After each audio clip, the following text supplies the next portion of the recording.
বাচ্চা হচ্ছে না, বহুদিন ধরে চেষ্টা করছি, দীর্ঘ সময় বিয়ে হয়ে গেছে কিন্তু কোনোভাবেই বাচ্চা আসছে না।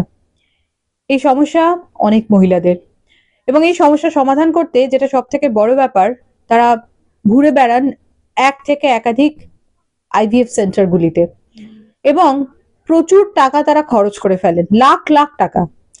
কিন্তু দুঃখের বিষয় হচ্ছে সেখানে আইভিএফ করা হয়, প্রথমবার করা হয়, দ্বিতীয়বার করা হয়, কিন্তু তারপরেও তিনি মা হতে পারেন না। একদিকে অর্থ চলে গেল, আর দ্বিতীয়ত হচ্ছে তার মনের জোর হারিয়ে গেল। এবার তিনি কি করবেন, কোথায় যাবেন? কিন্তু আজকে আমি তার সঙ্গে আপনাদের পরিচয় করাবো, যিনি এই দুবার আইভিএফ করার পরও মা হতে না পেরে সব টাকা পয়সা খরচা করে শেষে এসেছিলেন নির্বাণা আইভিএফ অ্যান্ড ফার্টিলিটি ক্লিনিকে। আনন্দের কথা, তিনি মা হচ্ছেন। তিনি রয়েছেন আমাদের সঙ্গে, আসুন একটু পরিচয় করি। আমার মনে হয় তার কথা আপনাদের মনের জোর বাড়াবে, আপনাদের মনে ভরসা জাগাবে। নমস্কার দিদি। নমস্কার মালা অনেক দেবী। অভিনন্দন মালাদি। আজকে খুব আনন্দের খবর যে 20 বছর পরে আপনি মা হচ্ছেন, আপনার চোখে জল, এই অনুভূতিটা আমি বুঝতে পারছি। খুব খুব ভালো, অনেক অভিনন্দন, অনেক অভিনন্দন।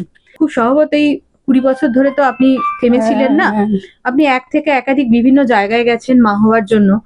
সেখানে কত টাকা খরচ করেছেন আপনি? প্রায় 6 লাখ টাকা মতন খরচা করেছি। দুবার আইভিএফ ফেল হয়েছে। তারপরে আমি একদম মনে ভেঙে গেছে, আর আমি কোনো ডাক্তার দেখাবো না, আর আমি মা জীবনে হতে পারবো না।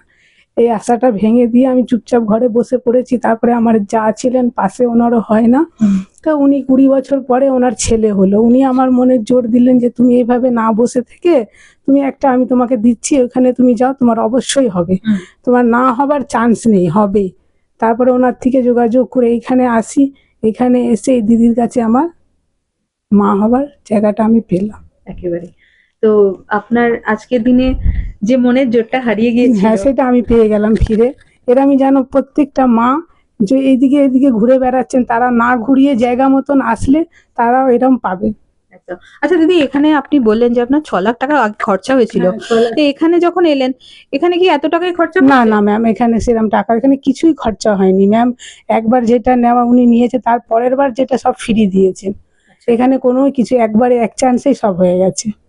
হ্যাঁ, এখানে আর সেরকম সেই মানসিক চাপ আপনি না না না না, এখানে সেরকম কোনো কিছু চাপ ভোগ করতে হয়নি ম্যাম। আচ্ছা, এখানকার যিনি ম্যাডাম, তিনি আপনার সব কথা শুনেছেন? হ্যাঁ হ্যাঁ হ্যাঁ, মিনাম উনি সব কথা শুনেছেন। আমি যেইভাবে বলেছি, উনি আমার পরিস্থিতিটা দেখেছেন। প্রথমবার যখন আমরা এসছি, হাজব্যান্ড ওয়াইফ ভেঙে গেছিলাম যে আমরা পারবো না, উনি সেই জায়গাটা আমাদেরকে বলেছে অবশ্যই পারবে, তুমি দাঁড়াও, আমি তোমার সাথে আছি, হবে, নিশ্চয়ই হবে। তার মনের জোরে আজকে আমি। কতদিন হলো ম্যাডামের কাছে এসে আপনার? এই 3 মাস হয়েছে।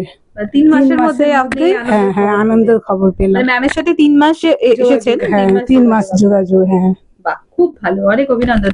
একটু আসি তার কাছে, যিনি আজকে সফলতা এনে দিলেন মালাদিকে। তো ম্যাডাম, কংগ্রেচুলেশন মালা। নমস্কার, আমি doctor Meena Narayan, IVF consultant of Nirvana IVF and fertility.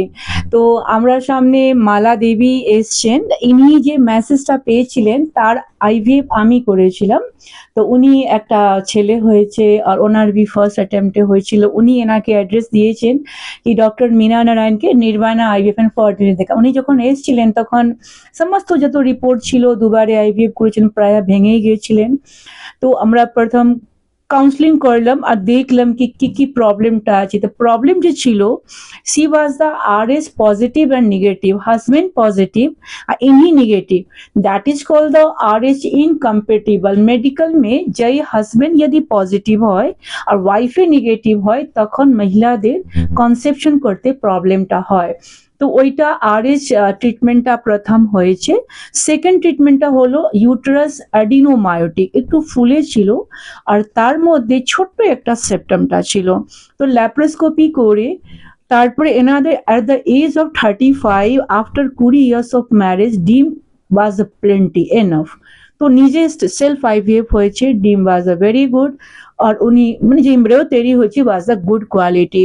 R first অ্যাটেম্পটে টুইন ক্যারি করছেন। আজকে আল্ট্রাসাউন্ডে কনফার্ম হয়েছে কি টুইন কনসেপশন আছে। तो thank you, congratulation first of all Mala Devi. और আপনারা দর্শক বন্ধুকে জানাতে চাইছি কি এইসব প্রবলেম হলে भी উনি মা হতে পেরেছেন। তো যদি আপনারা ক্যামেরা ওই পারে আমরাকে শুনতে পাচ্ছেন কি পুরুষদের সমস্যাটা হোক, মহিলাদের সমস্যাটা হোক, আপনারা যদি সিস্ট আছে ওভারির মধ্যে या পিসিওডি আছে, টিউবে জল যদি আছে, তাহলে भी মা বাবা হতে পারবেন। Please trust on Nirvana IVF and fertility and attend. Thank you, নমস্কার। দর্শক বন্ধুরা, আমরা শুনলাম সত্যিকারের একটা ঘটনা। বয়স হয়ে গেছে বা দীর্ঘ সময় পেরিয়ে গেছে, বিয়ে হয়েছে, মা হতে না পারার যন্ত্রণা উপলব্ধি করেছেন, অর্থনৈতিক প্রতিকূলতা রয়েছে যার জন্য মা হতে পারছেন না, প্রচুর টাকা পয়সা বিভিন্ন জায়গায় খরচা করেছেন, আর টাকা নেই, এবার কি করব, কোথায় যাব, কোথায় গেলে মা হব, আর তো আইভিএফ করার সামর্থ্যও নেই, এরকম পরিস্থিতি।